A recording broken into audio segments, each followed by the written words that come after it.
आत्मीय भाइयों, सादर प्रणाम।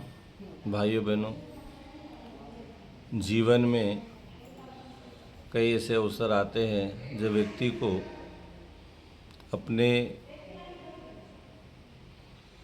अंदर की दया, ममता, करुणा, प्रेम की धारा का कहीं न कहीं परीक्षा देनी होती है। आज का प्रसंग अखंड ज्योति युग पत्रिका से, जो कि जुलाई 2025 की है, उसमें से हम ले रहे हैं। अखंड ज्योति में प्रसंग आता है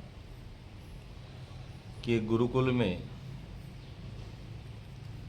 कई विद्यार्थी पढ़ते थे। उनका दीक्षांत समारोह संपन्न हो गया, विद्या संपूर्ण हुई, किंतु 3 विद्यार्थियों को गुरुजी ने रोक लिया कि अभी आपको अभी नहीं जाना है, बाद में जाना है, जब हम कहेंगे तब जाना है। बाकी शिष्य चले गए। तो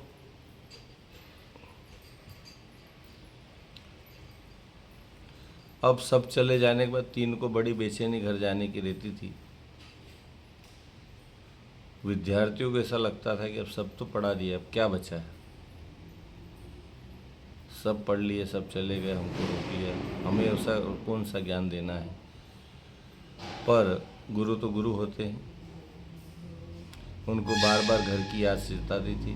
वर्षों से घर नहीं गए, क्योंकि पहले के ज़माने में व्यक्ति गुरुकुल में शिक्षा अध्ययन के लिए जाता था और पूरी शिक्षा होने के बाद ही वहाँ से घर के लिए प्रस्थान कर पाता था। लेकिन आज तो सुबह शाम घर ही रहते हैं, दिन में विद्यालय जाते हैं और वापस आ जाते हैं। साधन संसाधन है, गुरु के सानिध्य में रहने का अवसर बहुत कम लोगों को मिल पाता है। तो उन तीनों को बार बार अपने घर की याद आती रही है। सायंकाल होते ही गुरुजी ने उनको कहा, तुम तीनों आज जा सकते हो। जाने का नाम सुनकर बिना इंतजार किए शाम को ही चल पड़े।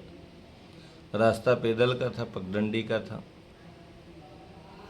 जंगल के रास्ते जा रहे थे, किंतु गुरु ने पहले ही उस रास्ते पर कांटेदार झाड़ियाँ बिछा दी। उनमें से एक विद्यार्थी ने पगडंडी का मार्ग छोड़कर बड़े रास्ते को अपना लिया। दूसरे ने छलांग लगाकर कांटे पार कर लिए, लेकिन तीसरा झाड़ियाँ हटाकर रास्ता साफ करने लगा। सोचा अंधेरे में दूसरे लोग जो यहाँ आएंगे, यात्री यहाँ, तो बेचारे उलझ जाएंगे, दिखेगा भी नहीं, उनको बड़ा कष्ट होगा। साथी जिन्होंने रास्ता पार कर लिया था बोले, छोड़ो भी, जल्दी चलो, अंधेरा होने वाला है। तीसरा विद्यार्थी बोला, कांटे साफ करने में लगा था। बोला, इसलिए तो ज़रूरी है कांटे साफ करना कि कोई बेचारा अंधेरे में इन कांटों में उलझे नहीं, गिरे नहीं, उन्हें कष्ट न हो, तकलीफ न हो। और उन्होंने कहा, तुम चलो, पीछे से आ रहा हूँ। अचानक झाड़ी में से गुरु प्रकट हो गए और बोले, जो 2 आगे चले गए हैं वे अंतिम परीक्षा में असफल हुए, फेल हो गए। अभी उन्हें कुछ दिन गुरुकुल में और रहना होगा, ठहरना होगा। जिसने कांटे बीने उसकी पीठ थपथपाई गुरुजी ने और कहा, तुम अंतिम परीक्षा में सफल हो गए, उत्तीर्ण हो गए, पास हो गए, तुम जा सकते हो। गुरुजी ने कहा कि अंतिम परीक्षा पांडित्य की नहीं, ज्ञान की नहीं, औरों के लिए करुणा के भाव की, औरों के लिए जीने का जब हमारे अंदर भाव आ जाता है तो निश्चित ही गुरु भी प्रसन्न हो जाते हैं, भगवान भी खुश हो जाते हैं, और हमारा जो स्वयं ईश्वर का जो अंश है, जीवात्मा, वो प्रसन्न हो जाता है। औरों के हित जो जीता है, औरों के हित जो मरता है, उसका हरा सु रामायण, उसका प्रत्येक कर्म ही गीता है। ये भाव हमारे अंदर जाग जाए, जागृत हो जाए, तो मनुष्य जिंदगी हमारे सफलतम होती चली जाएगी। ये प्रसंग हमें यही सिखाता है कि क्या हम दूसरों के बारे में सोच रहे हैं। अपने लिए तो सभी जीते हैं।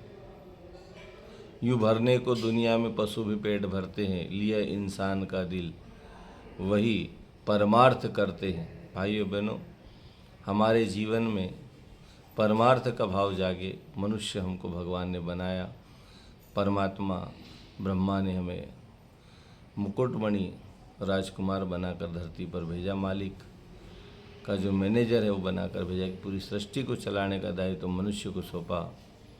और मनुष्य आकर स्वार्थता में और लोभ मोह अहंकार में उलझकर जीवन और समय को बर्बाद कर रहा है।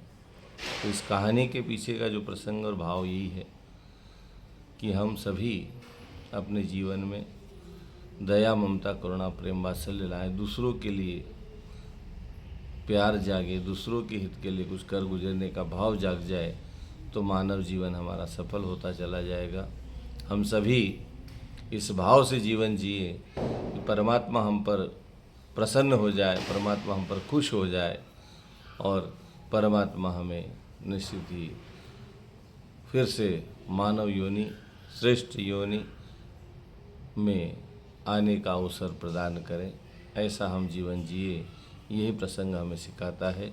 दूसरों के लिए जीने का भाव, दूसरों के लिए कुछ कर गुजरने का भाव हमारे अंदर जागे, ऐसे भाव हमारे अंदर उभरे, यही भावना के साथ ओम शांति।